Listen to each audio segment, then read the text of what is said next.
lads and ladies, welcome back to Lily White Lane. Hope you're all doing well. Hope you're all doing okay. And today I'm going to be bringing you a transfer update and discussing all things Tottenham with the one, the only, it's Simon from Premier Hotspur TV. How are you, mate?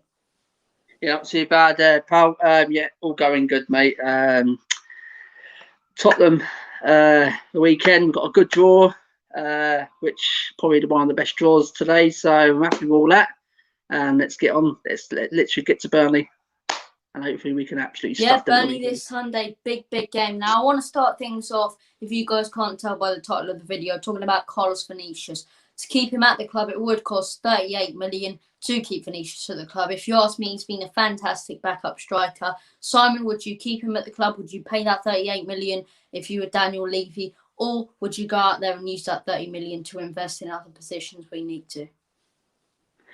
Yeah, that's the problem. If you take away Carlos Vinicius and as you said there, go and spend it on the areas that we needed, take away our backup striker away from the club. You know what I mean? And we'll go back to square one up top. We ain't got a backup striker, but you're making the defence better, but we're weakening our attack. And it needs both, really. The defence needs sorting anyway. That's literally ASAP in the summer. But keeping Vinicius, as I said, there's no one else who will come play second fiddle to Harry Kane. You can chuck names and all that. These players won't come and play second fiddle for Harry Kane. And is there anyone out there better than Vinicius, like to come play second fiddle? He's happy to play second fiddle. I don't think there is. I think there is a player in him as well. And would they pay it? You don't know with this club, you really are. But I'm hoping they give him a chance because I think he deserves a chance. Yeah, completely agree with you. If you ask me, he's done his job as a backup striker, really. He's got a bunch of goals in cup competitions. I mean, loads and loads of goals in cup competitions, loads of goals in the Europa League. Recently scored 2 against Wolfsburg midweek. Last week scored 1. So there's no two ways about it. He knows how to put that ball into the back of the net. And if you ask me, he's the type of backup striker we've been looking for a long time. A target man, good in the air, and most of all puts the ball into the back of the net. He scored more goals in his time at Tottenham than Llorente did in his Tottenham Hotspur career. That's a mad stat. Llorente was here for about 3 or 4 years. This guy's been here for a few months and he scored more than him. Now, when I look at a player such as Vinicius, I think he's a fantastic backup, the perfect backup. Now, if he was to go, who would you bring in as a backup striker, or would you invest more in other positions? This is the problem. Absolutely. If they decided to let him go and say, do you know what, we're going to save that money and we'll spend it on a position that we needed, like the centre back. You know what I mean? Then you come back at yourself and say, listen, we've got no more money, but we've let go Carlos Vinicius. We need a backup striker again. You know what I mean? And you're going around in circles. You know what I mean? So I've definitely, me personally, I don't think there's anyone out there like a Carlos at the minute who will come and play second fiddle. Carlos is happy to come and play second fiddle, and I think he's good enough. I think he's got the ability. I think he just needs a chance now in the Premier League. It's all right playing him in the cup. So he does get goals in the cup as well. Me personally, he needs a chance in the Premier League. He really does, and play to his strengths. Literally, don't chuck him in because playing to his strengths. Right, he's a literal target man. He's a box man, and he needs crosses into the box. And you can see what happens when we have put crosses in the box.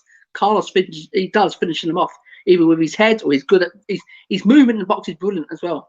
So we need to play to his strengths. It's not worth just say, do you know what? Here, let's keep the fans happy. Yeah, bung him in against like a Burnley or something. Then don't play to his strengths. And then you say you're not playing to the guy's strengths. I mean, so if you're going to play Carlos, you need to play with wingers. I mean, get the balls in the box. And that's what Carlos is. He's a wing. I mean, he's a different striker to Harry Kane. Harry Kane's happy. We've seen different Harry Kane this season. That's what I think Josie's done well. He's got another position out of Harry. He's bring another side of Harry, which we didn't know he can play it into a number 10, and he's played it really well. So he can play in that 10 or he can play up top. I mean, Carlos hasn't got that. Carlos doesn't like playing that sort. He just likes to be in that box. He's a striker. And to me personally, we need to play to his strengths if we're going to start him regularly.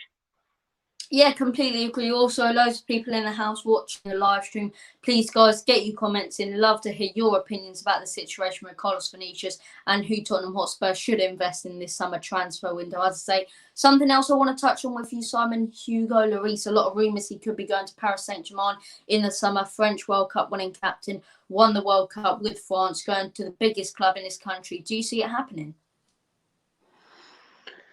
Yeah, I can see this one happening. I think that's probably why he's not on form, is he, lately? And I really do think he will push for a move to Paris Saint-Germain, because I think he does like Pochettino. I really do. I think they get on so well, and he's probably looking at it saying, "Listen, I'm not getting no younger. That could be my last club going to PSG. It's probably his last. I'll say this is his last time to go to a top club. I think it's now or never for Hugo, and Hugo's time at Tottenham, I think it's coming to an end. I think he has declined as a goalie. You can see that in a couple of performances, really bad. You can blame the defence only to a certain. You've got to start calling Hugo out as well. It's all right calling Dyer and Sanchez. You know, it doesn't mean he's our captain. If he's had a bad game, you've got to call him out. And me personally, I can see that happening, mate. I really can. I can see him moving on. And as I said earlier, mate, Kasper Schmeichel will be my choice. I think he's fantastic. Yeah, Kasper Schmeichel, you got a great shout there, honestly. I love the guy from Leicester. I think he's doing an absolutely fantastic job. Obviously, Leicester did have a massive slip-up last night, but something I want to touch on as well from the Manchester Evening News coming out last weekend, actually saying Tottenham Hotspur do admire Dean Henderson, are interested in signing him in the summer if Hugo was to go. What do you make of Dean Henderson? Would you take him at Tottenham Hotspur? Yeah, he's a good young keeper. Just look at Sheffield United. He was there last season, and they look completely different. When he was in goal regularly every week, he was hard to beat, and Sheffield United was hard to beat as well. You know what I mean? They're a good defence there, a good goalie, and since they bring in that Ramsbottom, he's not the same. Absolutely not. So Dean Henderson, I think he is a real top keeper. He's another one. What's he? 21, 22, something like that. Probably is he something like that? I believe he's 22, mate. Yeah, so he's young. He's that's another one that you could probably say, right, if Hugo goes, you could bring in someone like Kasper Schmeichel, because he's ready to go. He's ready to go in that ring. And you could say like Hendo's he's quite young still. He can probably learn on the cusp. But would he come as a second? He won't come as second choice. He wants to play regular football, and that's the thing. You're either literally going to go with a young Dean Henderson and gamble, or bring in Kasper Schmeichel. We know Kasper Schmeichel is a real quality keeper. But the only problem, would he leave Leicester? And that's the problem. The only time he'll leave Leicester, I think, if it goes sour at Tottenham and Tottenham get Brendan Rodgers as our next coach, and you can probably see one or two Leicester players coming out. I think Kasper will be probably one of them. Yeah, definitely. I mean, it's clear to see for me you admire Kasper Schmeichel, and I just want to ask you this: what do you see in him, and what do you see that he would bring to this Tottenham Hotspur side? I see a leader. He's better than Hugo as a leader. He's a leader. He's very vocal. That's what we don't see much of Hugo. He's a captain, and we don't really hear him a lot. Okay, apparently sounds like we've seen in the documentary he's quite a voice in the dressing room, but to me, I don't think he's a good captain on the pitch, really. To me, at the minute, if it was to be captain, for me, it'll be Pierre. Pierre will be my captain at the minute. But I can see with Kasper, he's such a leader. His presence is brilliant as well. Like Joey's one-on-ones, he comes out. He's like his dad. That Peter Schmeichel, how he was literally absolutely amazing. And that's what he's got the attributes at set pieces where Hugo lacks set pieces. He doesn't claim too much balls or things like that. And that's where Kasper's good as well. Shot stopping, you probably shade Hugo on shot stopping, because he's really good. Hugo, you can't stop. He's one of the best at it. So you can't. But overall, me personally, I think Kasper Schmeichel could be a good replacement for Hugo. Overall, over Dean Henderson and Nick. And I said Nick and Nick Pope's another one. He's a real good keeper. So we've got a choice there, Robbie. We've got a real good choice to pick. But I think definitely Hugo has to leave to either get one of them three there. Yeah, I think Kasper Schmeichel would honestly be a real good keeper at Tottenham Hotspur.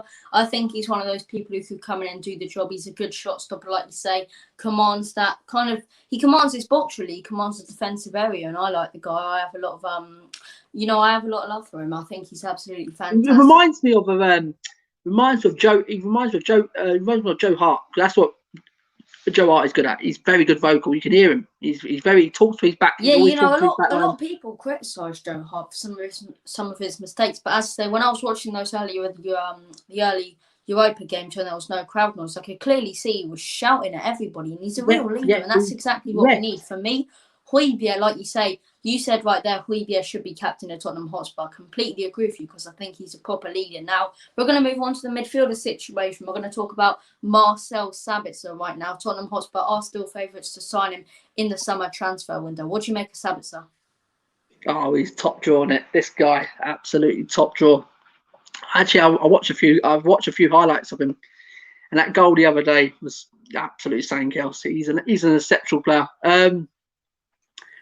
They're going to want around £40 million in it for Sabitzer, and definitely have him at the club. Definitely, you've got to find a place for Sabitzer next season. It depends how Dele Alli comes on, and that's the thing. We've got to give to end the season.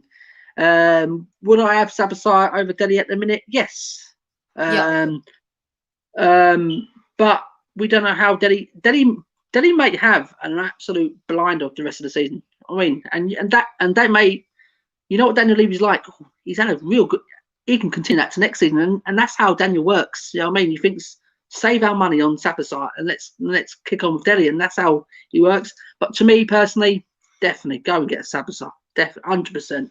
He is a top draw player. Yeah, completely agree with you. I think Sabitzer's fantastic, a proper creative midfielder, someone that Tottenham Hotspur really want, and it's clear to see for me Jose Mourinho wants him. We'll move back to the centre-half situation, the centre-back situation. Rumours left, right and centre there. Milenkovic, 1 minute. Skriniar, that one's faded away. Who do you think should be our main priority when it comes to that centre-half position? Oh, you could just throw a lot of names out, Robbie. As you said there with Skriniar. To me, the guy is not pasty, but he's solid. He's got a mistake in him as well. I've seen a couple of games. But yes, he's a good defender. What 60-odd million? What they wanted from 50? I don't think he's worth that much. Me personally. And Milinkovic, yes, he got a £26 million release clause. He is a good player at Fiorentina. You got an Upamecano. Now he's gone to Bayern Munich. But I'll tell you now, I've watched him a few times, and I don't think he's world class of what people are out of him. I watched him against Liverpool, and he's just sloppy, wasn't he? Yeah, very very sloppy, and that's one. That could be a one-off game, though, Robbie. You know what I mean? I've watched him only a couple of times. I don't say I'll watch him all the time, but what I've seen of him, he don't look like world class. To me, we know there's not going to be much money about, and we know we need to sell before we buy it, and if we can get rid of Sanchez for 25-30 million, it'd be hard to get that money for him at the minute. I'll go get a Lewis Dunk. Yeah, Lewis Dunk for me, he's a proper commanding.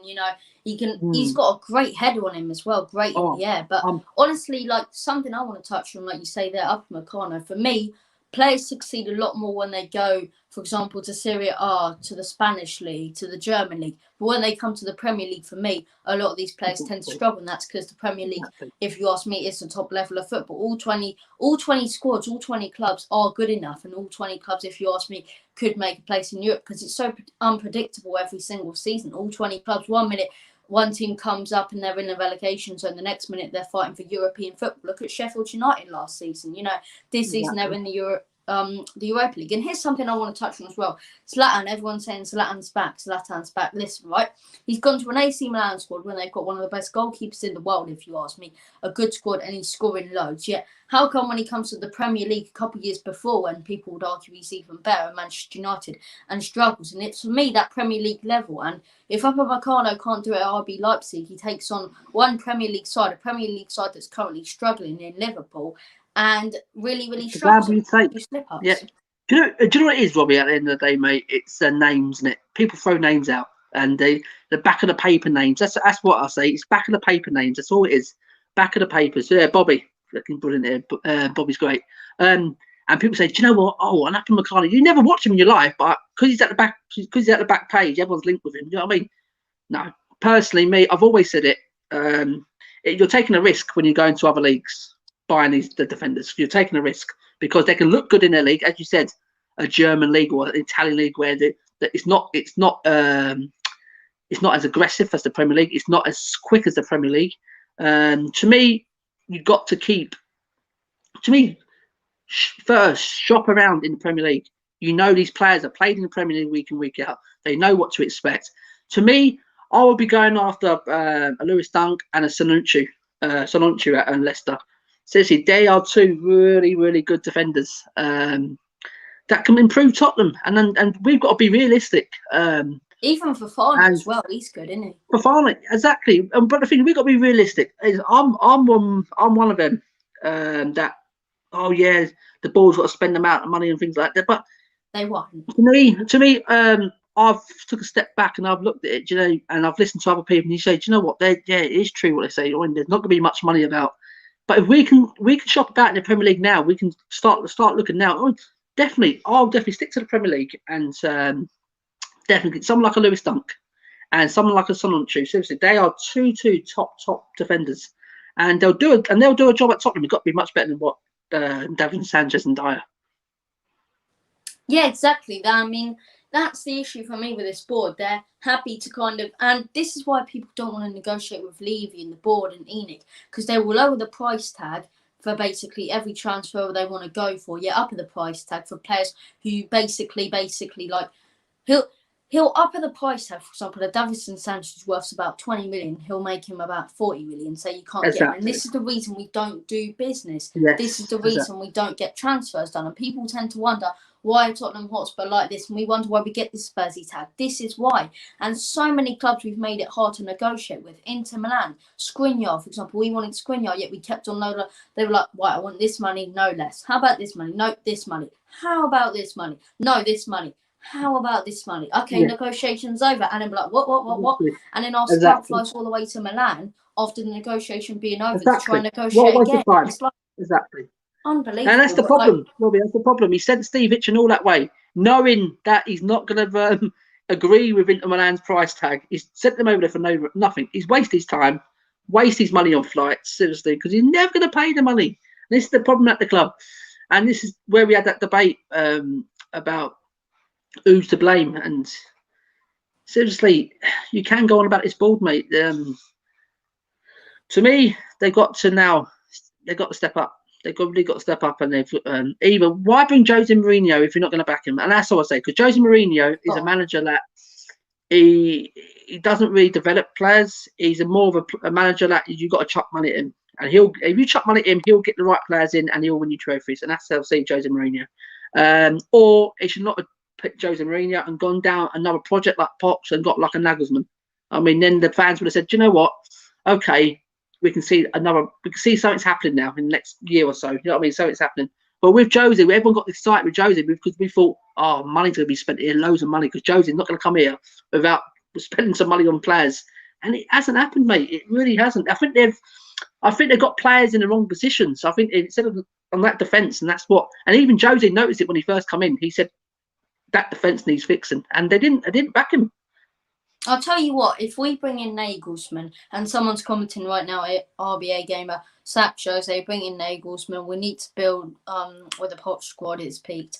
And you know what? I can disagree with a comment more. Because for me, when everyone's entitled to their own opinion, guys, get your opinions in the comments. Smash that like button as it helps the channel out. You know what, Rob? Subscribe. Pardon? with a Nagelsmann, mate. Do you know what? I'm in two minds over this coach. I really am. I watched Leipzig, Leipzig, I said a couple of times, and defensively they don't look great. And this is where we're struggling. We're struggling as defensive. Going forward, we're fantastic. We're struggling to, and under him, he's got better defenders. That's right. He's got top defenders there. What apparently, you know what I mean? And to me, that's where before you can move on there, but that's where I will say Brendan Rodgers all day long for me, mate. Seriously, all day long. Absolutely, because he will. He's got Premier League experience, right? He'll come in. He knows exactly what to do. He knows exactly how the Premier League works, and he will bring maybe a Solanke with him. He'll bring like a Maddison with him. These are the sort of players that I mean that we are Look, needing. I completely disagree with sacking Jose, but I can agree with you where you're coming from. That if Jose was to get the sack, you have to look at a manager such as Brendan Rodgers. He develops players. He brings new players. Look at the likes of Wesley Fofana, Jamie Vardy. Nobody knew Jamie Vardy. Yet, you know, Brendan Rodgers kind of basically, he was already a good enough player and then dipped the next season after they won the league. He was awful. And then Brendan Rodgers coming in and he turns him into world class. Like, back to what he was in that Premier League winning title season, one of the top scorers in the Prem. Even Harvey Barnes as well. Look at him, James Maddison. He can make players from the youth academy. And, you know, Jose getting sacked, I completely disagree with it. I don't think it's the right move. I think you can't really sack a manager without actually backing him. But here's someone as well in Turnish who goes, Internesh. Brendan Rodgers is a bottler. So Brendan Rodgers is a bottler. And you know what I'll say about that, right? Given that Tottenham Hotspur squad, we would have went out there and battered them 5-0. You have to look at it from standpoint as these are average players that he has at Leicester. Average players, right? Average players. If he was put in a squad like us who have good enough players but a bad defence, it don't matter what manager you have though, whether you have Brendan Rodgers, whether you have Nagelsmann, Jose Mourinho, the best defensive coach in the world. If you're not going to back him with a new defence, he's not going to succeed.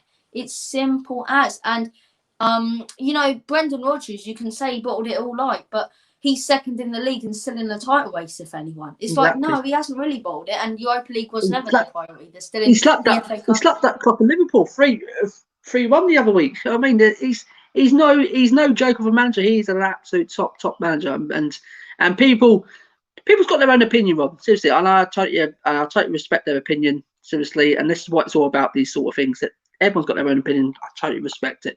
But me personally, you are absolutely spot on. We spoke about this on the debate the other night. It's not worth bringing Jose in if you're not going to back him. If you're not going to back and bring in the defenders he wanted, and I called out because Bobby Singh, if you are watching still, Bobby, he did say that he reckons that another manager can come in and make a tune out of this team. And I said, do you really like saying someone like a Pep or a Klopp or someone like that can come in and work with that defence and make it work? I don't think so. Without backing. So you are correct. I think you need to give Jose time. You need to give him money. That's the only way forward with Jose.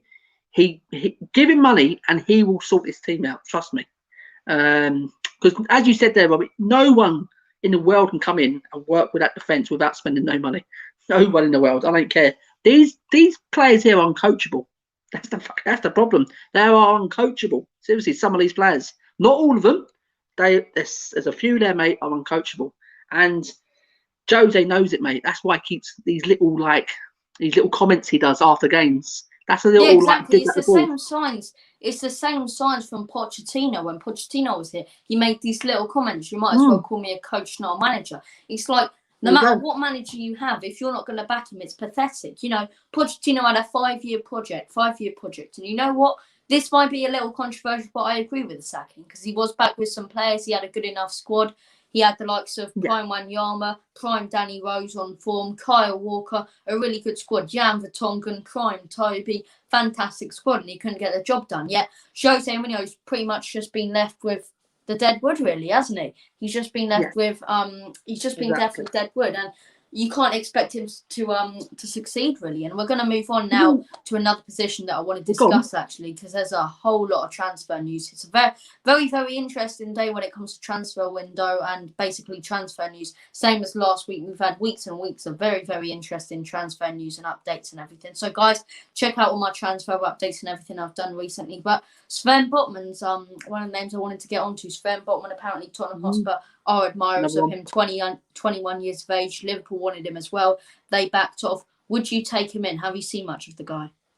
I've seen a couple of glimpses of him, Robbie. I won't lie like people out there. Oh yeah, he's fantastic. I've never seen the guy play.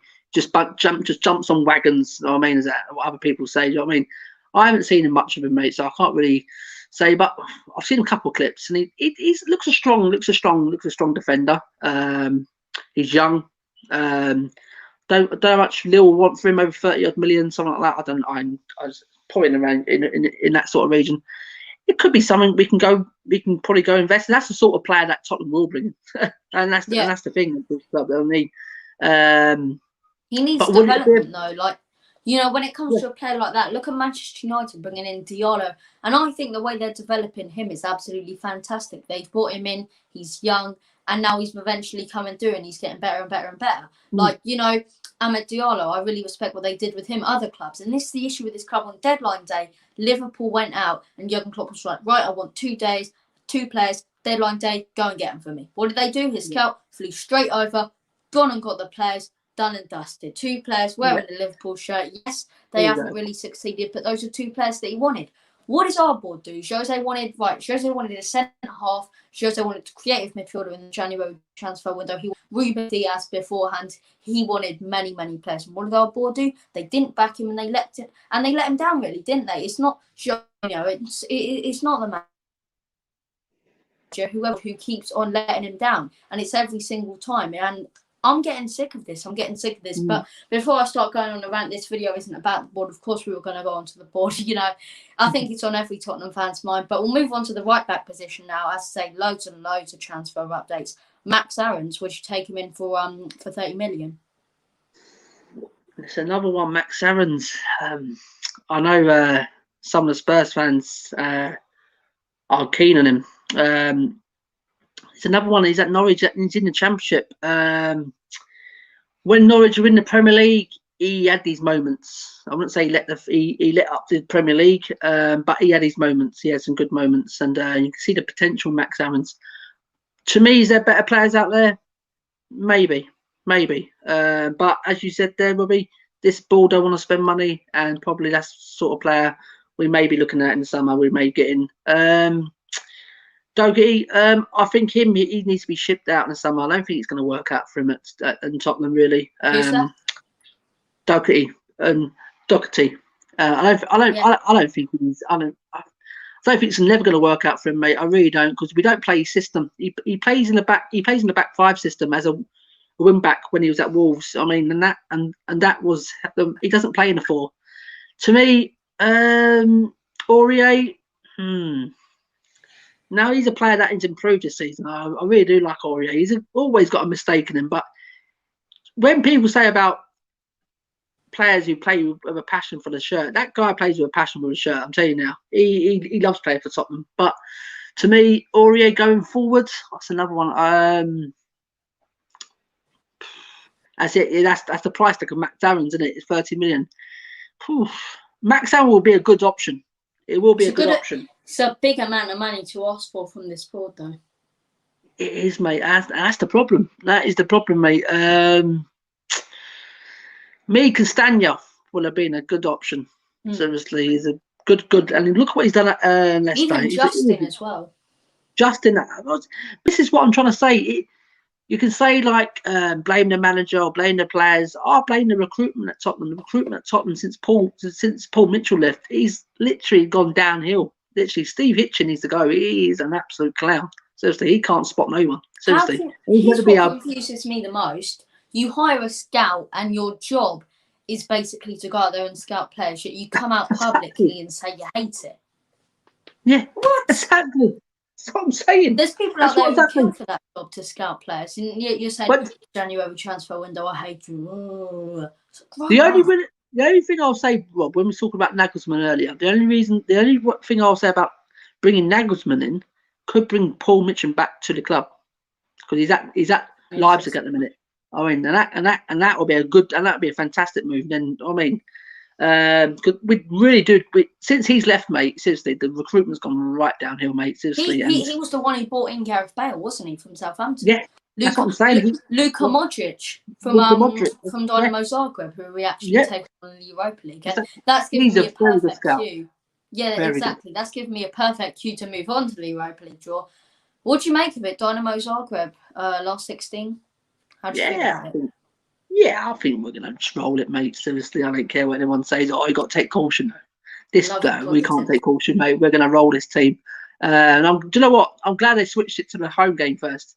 Because I'm telling you now, I just hope we just go full out. I mean, no messing about the team no more. Now we're in the last 16. It's full on team. If we got the team, full on team, and hopefully we can go out there and smash it. Absolutely smash them. So we don't have to rely on the second leg. Go out there and literally put 3 or 4 past them. And that's how comfortable I really am comfortable beating this team that much at home.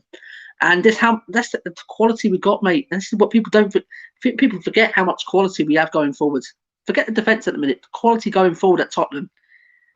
It's up there with the best in the Premier League. I'm telling you now. People don't realise how good our attack is. It is the best. We got the best attacking duo in the world. Anyway, I just want to touch on a comment here from Cody Mack. He says, "Wonder if Doherty would work alongside Højbjerg. Seems his best work comes linking in the middle." And you know what, right? When it comes to a player such as Doherty, I think he would work better as a right mid because the guy's a proper right wing back. He's better at whipping in balls. Yeah, Jose's playing him way too defensive, if you ask me. How would you feel about that? No, I'll disagree with that. I just don't think he's going to work at Tottenham. Sorry, Robbie. You can play him in other positions, mate. I don't think it's a Jose signing, mate. Again, it's another one. It's not a Jose signing. I really don't. And this is the problem. This is how Jose does, you know. Jose will play people out of position and things like that, or don't play them because he knows they're not his signings, and he's just putting a little hint out there. He's not my signings. I don't want him at Tottenham. And that's the thing with Matt Doherty. He can play anywhere. I don't think it'll work, mate. That's why I think we just need to take a loss on him. Literally, just whatever. Just get rid of him in the summer, and we need someone else in, mate. Personally, I don't think we should give him another season. I think he's already played in the Premier League. This is the problem, Robbie. So if he come from another country, you probably said, "Do you know what? Like Bergwijn, let's give him another season." Yeah, exactly. Played in the Premier League. He knows what it's about. It's just clearly not happened. It's clearly not happened for Matt. I think for him, his own career, his own sake, he needs to look forward and maybe move on in the summer. And that's the position we need. If we're going to keep the Sons and the Kanes of the world, which is brilliant going forward, absolutely fantastic, because we don't want to sell them. That's because that's a left midfield sorted. That's our striker sorted. We need someone on the right. Bergwijn's been trial and tested there. Hasn't really happened. Lucas Moura plays there. Doesn't really do a job. Eric Lamela doesn't really do a job there. These are players who we paid at this football club to play, to create, attack and score goals. They don't do it enough for us. So to me personally, they're the sort of players that I'll be looking to either move on in the summer. It won't happen because we need some quality, especially that right midfield, mate. We need someone with a bit of quality, mate, in that right midfield. And Matt playing there, no, not true. We need to move on from that, mate, and we need to bring some quality on that right, mate. Because if you've got Son out on the left, mate, and we need someone to play on the right. And that's the question. Who do you bring in? That's the question. Look, for me, I look at it from a standpoint as Bergwijn. He's a player who's very, very young, and right now he's gone off form. Now, honestly, I think he's gone off form because he knows he's got competition in the team. And I think for the rest of the season, Gareth Bale should play on that right wing position because I think Bale and Dele could be our saviours for the rest of the season. But I just want to touch on a comment right now as well from Nate. Thank you for tuning in, Nate. Good quality, isn't it? Good quality. He goes, who would be best, Hugo replacement, Pope, Henderson, Darlow, or Johnstone? I personally think Nick Pope out of them four. Pope out of all that lot, yeah. Pope's that, yeah. I think Darlow, for me, he's it's a tough one when it comes to Darlow. He's got a good save percentage, but then he's conceded the second most goals this Premier League season. So no for me.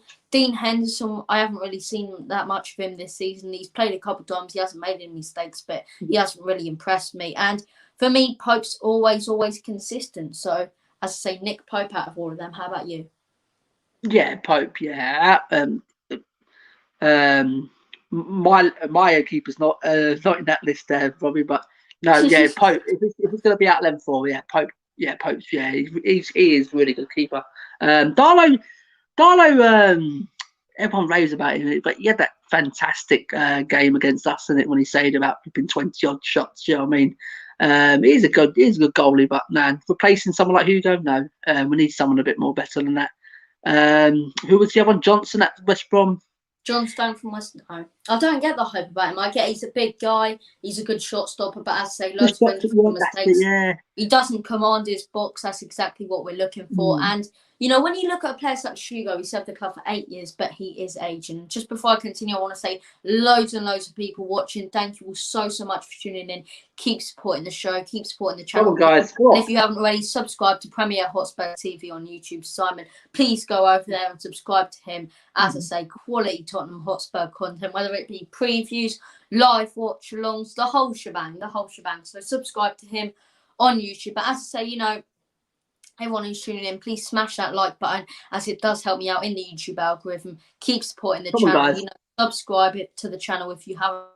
And as I say, please get your comments. Really, all of your opinions here, exactly to saying your thoughts on the live stream and what me and Simon are talking about. So guys, get your comments in. But Simon, over to you. I've got another question for you here. What do you think should be our main priority this season? Do you think it should be the Premier League and getting a place in that top 4, or if we possibly somehow can, it'll be the biggest miracle since Jesus? Or do you think our main priority should be the Europa League? Yeah, as you said, we've got a game in hand. If we win a game in hand, it's 6 points and off top 4. Is it achievable? Of course it is. We've got 14 games left. We can go on a run. And Dele Alli and Bale's going to be so important for that. If we can hit Dele Alli and Gareth Bale, if they can hit form, seriously, and we've got a chance on that top 4. But would you trust that defence? That's the problem. Me personally, yeah, we wouldn't put all the eggs in one basket for the Europa League. We've got the Carabao Cup coming up. That's what people saying. Oh, you're going to get slapped up. The one-off game.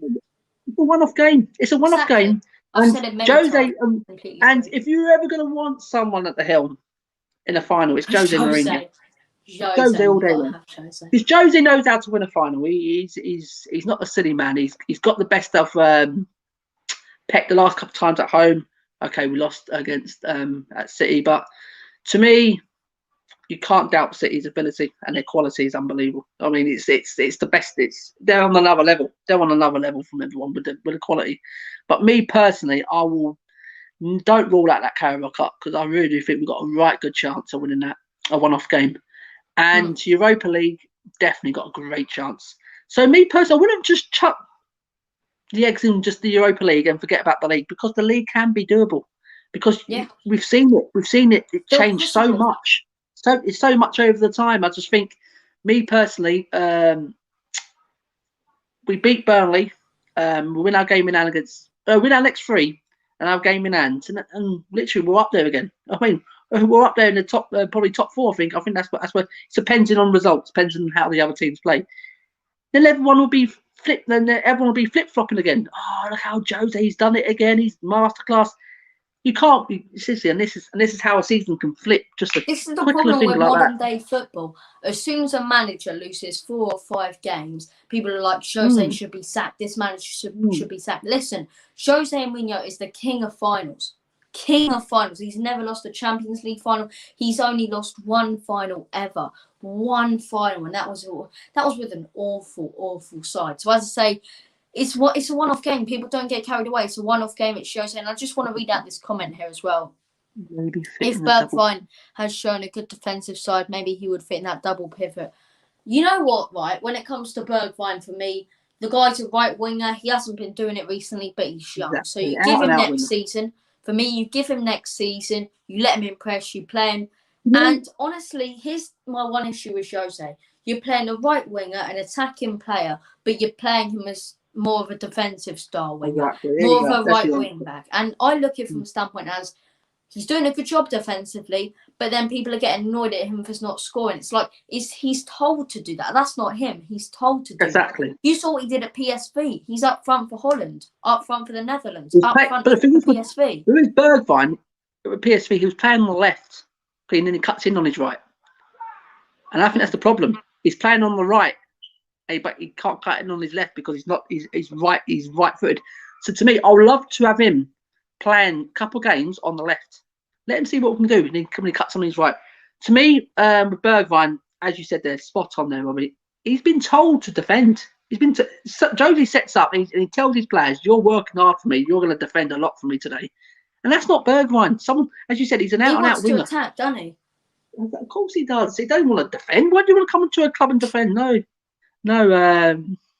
What's that say there? That last one, Robbie? He goes Højbjerg and Domblé. Hubert and move up Dom and yeah. You know what? For me, and Domblé needs to be a number 8. And honestly, I don't like criticising Jose. The reason we're in this position is because of the board and the players not playing for the manager. But you have to give him criticism for playing players out of position. Basically, certain players for not playing them out of position. For example, like why would you play a player such as, for example, right? Steven Bergwijn's playing, it comes up on the team sheet as a right winger, but he's dropping back as a right wing back. You've got, for example, another one, Domblé, who's sitting back more as a defensive midfielder when the guy's a number 8. He's a central attacking. He's more of a central midfielder, if you ask me. Yeah, he's playing more as a defensive or an attacking.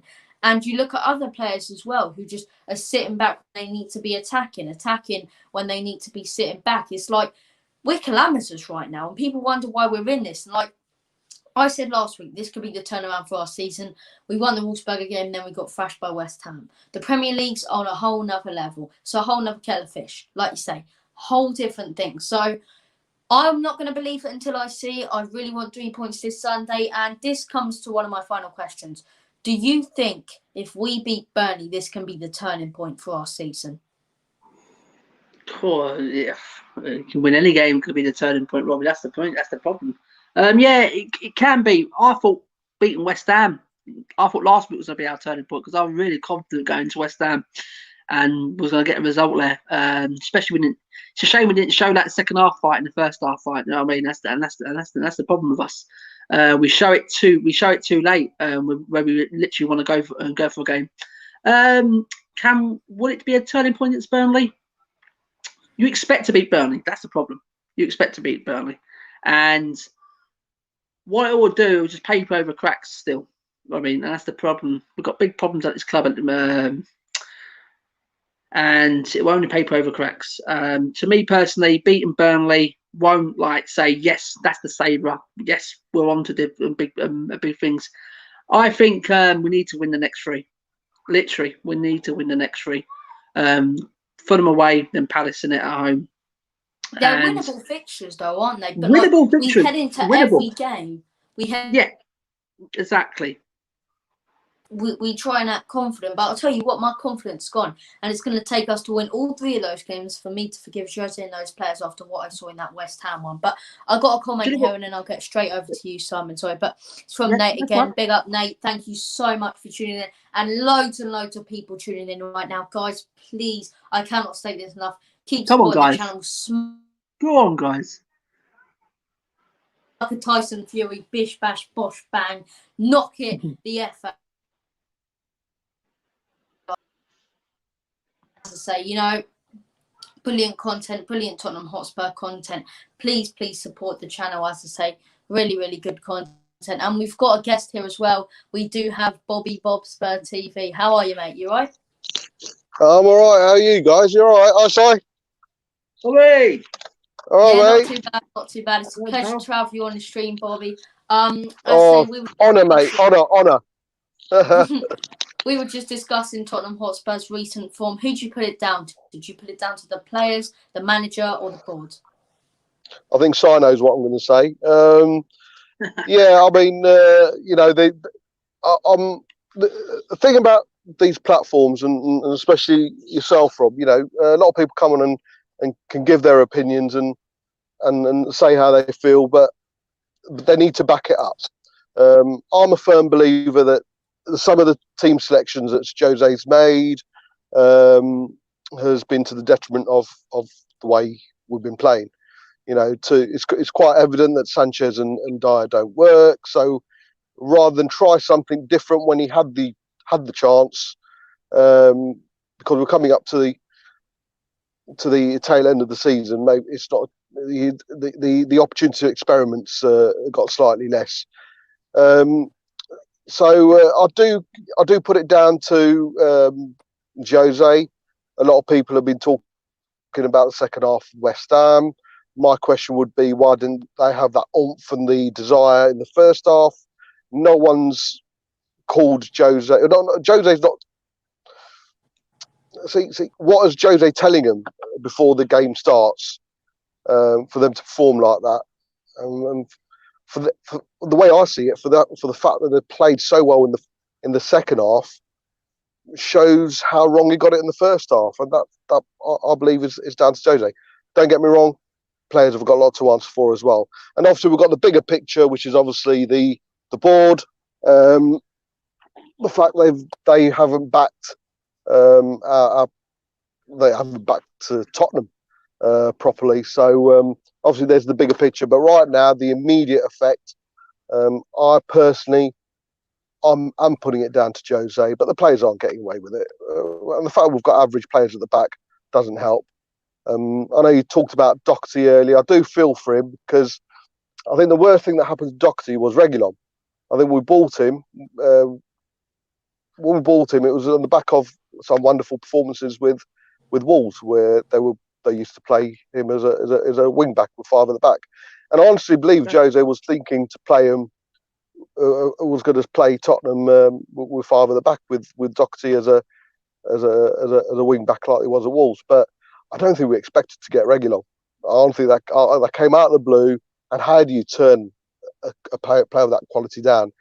And I think that changed it, because I think we would have had Davis playing as a deep full back as he did for a number of under Jose a number of times, and Aurier would have played that attacking fullback. You can't hold Reguilon back, so Doherty had to adapt his game, and I think it's obviously not worked for. Like I say, it's just not worked for Tottenham. He's a square peg, round hole, and all that. So it's unfortunate for him, but like I say, it's the Reguilon transfer, the Reguilon purchase or loan, kind of put him on the back foot. I don't know what you guys think. Yeah, look, I'll come on this one first, and then I'll hand it straight over to Si. Look, everyone's entitled to their own opinion, and honestly, I've been definitely one of the people who said it's Jose and he's not been back with the players he wants. But there comes a point where some of the substitutions and team selections he makes simply aren't good enough. He's playing the likes of Eric Dyer, who's made a lot of individual mistakes over the past few weeks, and he keeps on playing. So I can definitely see where you're coming from there, but I have my own thoughts about Reguilon and all of them. And before I hand it over to Simon to give his opinions, I just want to pick up on a comment right here. That's Tottenham. I want Ollie Watkins as our backup. That would be a decent backup. And then he goes, what do you think of Sparta Praha's ones who battered Leicester? Their centre-back, Eric, second name, Shun. Mate, I can see it's not going to work there. But, that's why. Nice try. It's not going to work there, mate. But I'll hand it over to Simon. Go ahead and give your thoughts.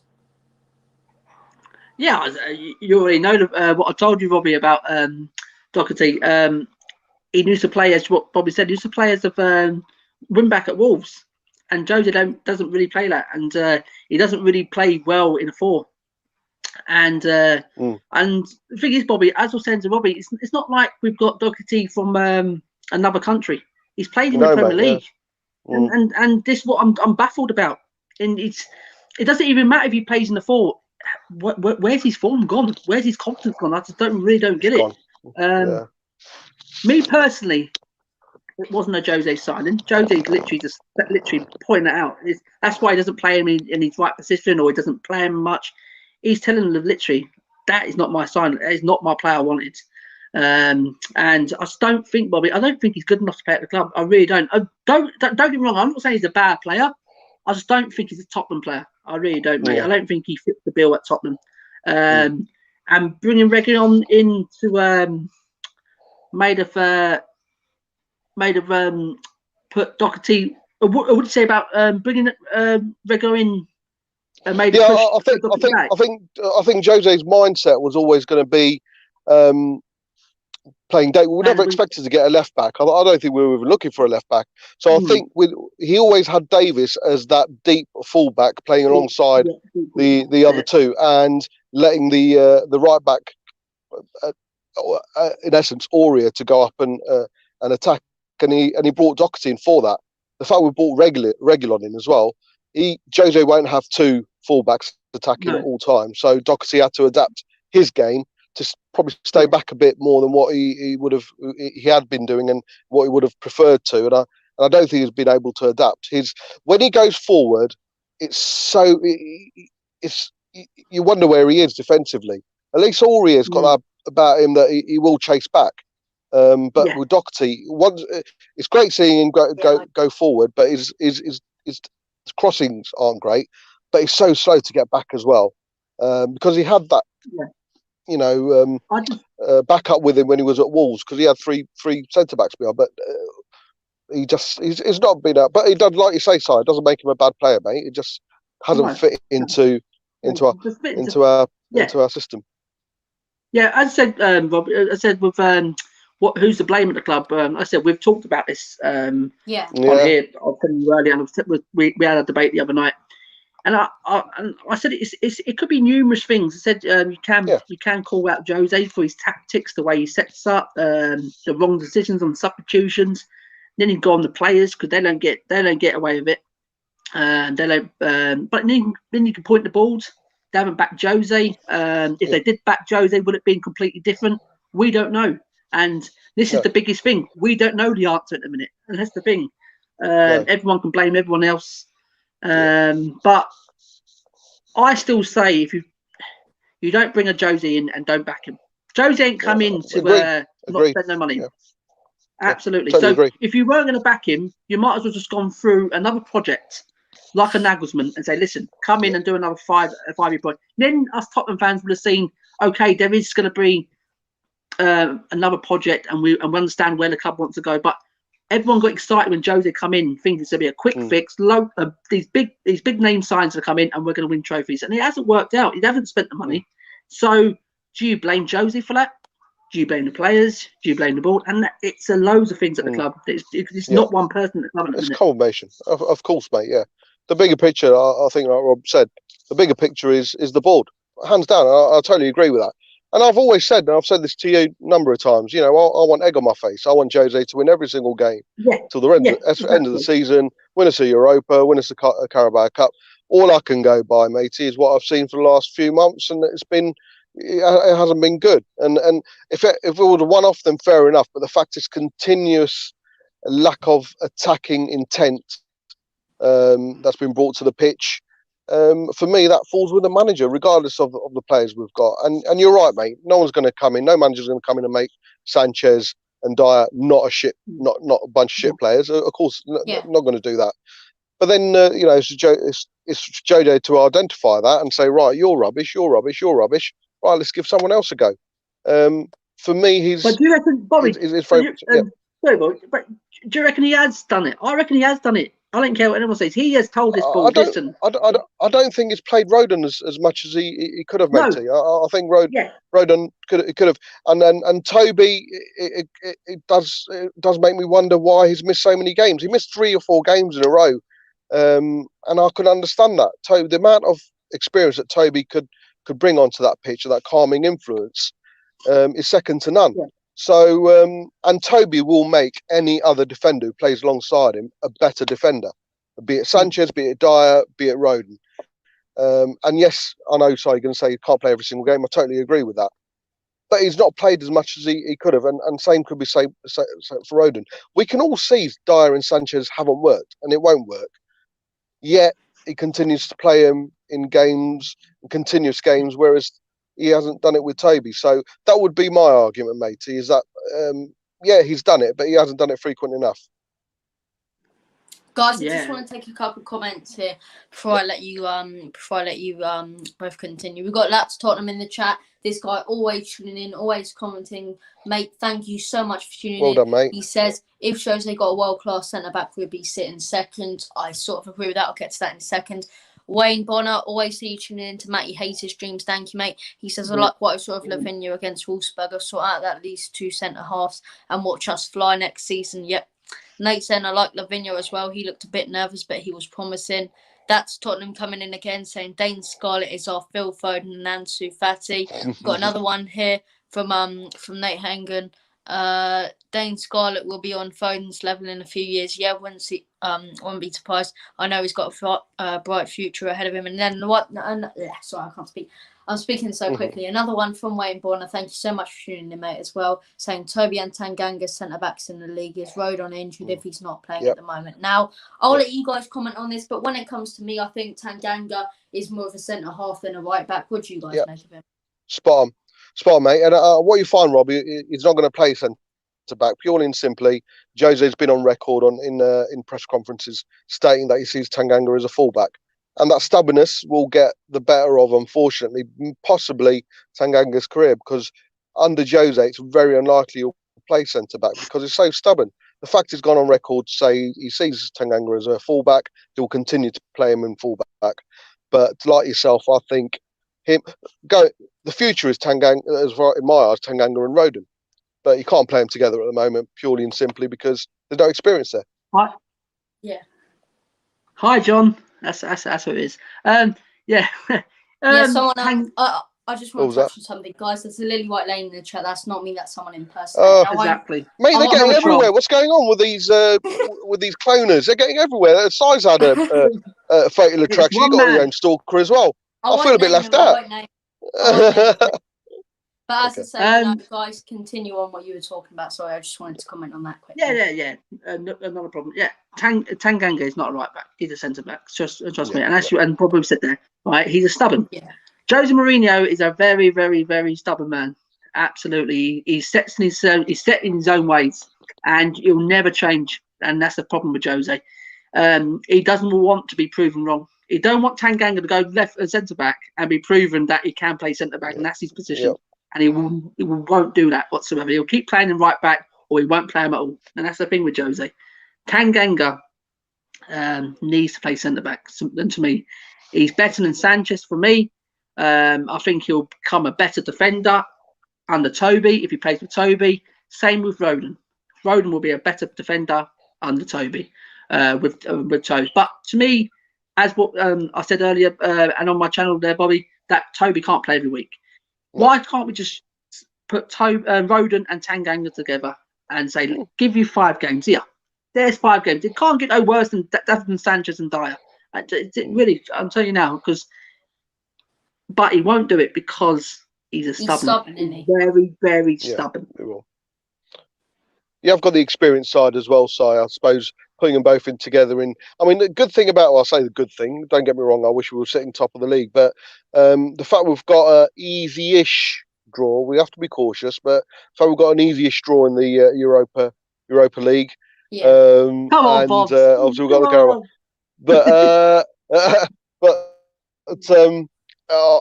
If it comes down to it, and towards the end of the season, it's going to be a choice between securing a mid-table position in the league, and obviously if we're going strong in the Europa, I think that's when he'll start possibly experiment in the league.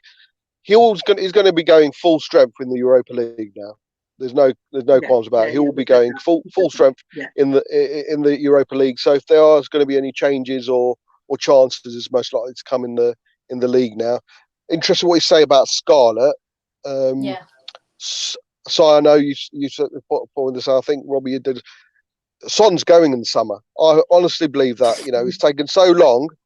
I know. Sorry, mate, but it's taken so long to sign this contract. Jerry McCann. Oh man, sorry, sir. Hey, I've had Minty. All right, I've had Minty from EastEnders with the tan. But Son's going, I reckon, and with Jose bigging up Scarlett in the last game, and he was essentially telling everyone that he plays in Son's position. You know, he's not, although he's a striker, he's going to play him out wide. So we have got a replacement there, but let's look at it, mate. He's 17. He's going to be 17 next season, so we can't put everything in, on him, unnecessary pressure. But yeah, if Jose says he's going to be a massive player, hopefully Jose's got that bit right. But yeah, Son, I think is leaving in the summer, and because of that, the only good thing to come out of that, I don't think Kane's going to go. If Son goes, Harry's going to stay put. He's not going to say, right, I can't leave Spurs in the shit that much. So I reckon it'll probably mean that he stays. But yeah, I've got a funny feeling the way he stopped smiling, and Sonny's always renowned for his smiling. He's not. His confidence his mind seems elsewhere, and it's just happened. It's just happened since the contract talks have been put on hold. So, but yeah. Well, I don't know what Jerry's got to say about that. I wish I had his money. Oh dear, Jesus Christ! Scarlett? I think he's got great potential. And that's what we said earlier when we're speaking about. Are we going to keep Carlos Vinicius beyond next season? If we ain't, just save your money and bring Scarlett in and literally just bed him in. It's not worth just hanging him back until he's 20, 21, 22. This is what his club does. If he's good enough, and as Josie say, if he's good enough, let's bring him in. Stop waiting around, guys. And Wayne Rooney coming at 16, and he set the Premier League with that great goal against Arsenal. And look what he went on and done then. He won everything at United. Yeah, he didn't do bad. I mean, he went on and he done great things, Bobby. He was a fantastic player. Wasn't world class. What people put him as wasn't world class to me, but he was a good player. To me, Wayne Rooney weren't world class to me. It's a whole different show, mate. It's a whole different show. Whole different show. That's mate. Oh God. But he won everything, and that's what I'm trying to get. When he come in, he was 16, and that's what I'm trying to say. And when he scored that goal, he didn't get no rest. He didn't go right. You can go back in the reserves now. You've got that great goal. We'll bring you back when you're 21. No, he kicked on. And to me, nothing's changed to me personally, but I think we should go the same. If he's that good of a player, this Scarlett, give him a run in the game. In the team, give him a run. I think we'll need a backup striker. But Robbie, I don't know what you think to this. You know, if you're a potential striker who's going to sign for Tottenham, and they've the likes of Ings or whoever you want to put in that mix, Kane's going to stay there. Harry's going to stay there. Their only go-to point as a see how it goes is Vinicius and the amount of time he's had in the league and the amount of appearances. If I'm a striker and I'm going as second fiddle, which is fine, you know, you go to what would put me off is the amount of the lack of time that Vinny's had.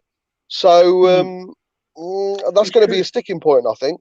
I think that's going. We are going to find a backup striker, but I think it might be. We're going to have to look lower down the leagues for that, and I don't think it's going to be as big a name as Vinny. I think we've done really well with Vinny, but he's not going to hang around for another season of appearances the way he's had this season. And I don't think we'll spend that money on him anyway. If there is one player in the Championship I'll definitely go and get as a backup. Tony. Ivan Toney. Yeah, I'll touch on that in a second. But here's what I'll say about Vinicius. If you ask me, he's done his job better than anyone else. He's come in and he's scored more goals than Llorente in a number of months than anyone else. But once again, it comes down to this board. Are we going to pay 38 million to keep Vinicius when we've got a young striker who's come and do this? Board obviously can see that. A young striker who's come and do, people are calling the next Harry Kane in Dane Scarlett. I don't think he's ready yet. I think you give him 4 or 5 years. I think you give him maybe a couple games here and there in early cup ties or Europa League games. But when you're looking at Vinicius or a backup for someone, you have to look at it from a standpoint as who's going to want to come to Tottenham and actually play second fiddle if you're going to get barely any game time? I mean, lots of strikers would be all happy to come over here to Tottenham Hotspur. Any good strikers happy to come and get game time as a backup striker. But this guy's got barely any game time. When Kane went out injured, the whole point of bringing him in was when Kane went out injured to play, and he didn't play. He played Son up there. So, if you ask me, I think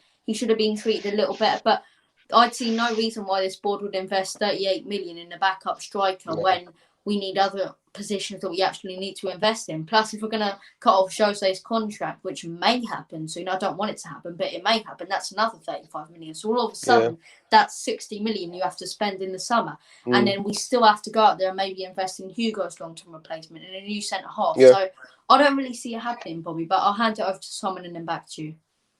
I just got to say, guys, you probably see I'm out and about. I didn't charge my phone as well, so I'm going to turn off any second. So it's been fun. But Robbie, you're going to have to get me back on again, matey. I always watch you, and I'm a subscriber, and I've always commented. And Si, so Si, I need to catch up with you, but definitely come on here again, matey, if you give me the opportunity. Yeah. I just want to say quickly, I'm going to end it here as well. So I want to say thank you all for watching.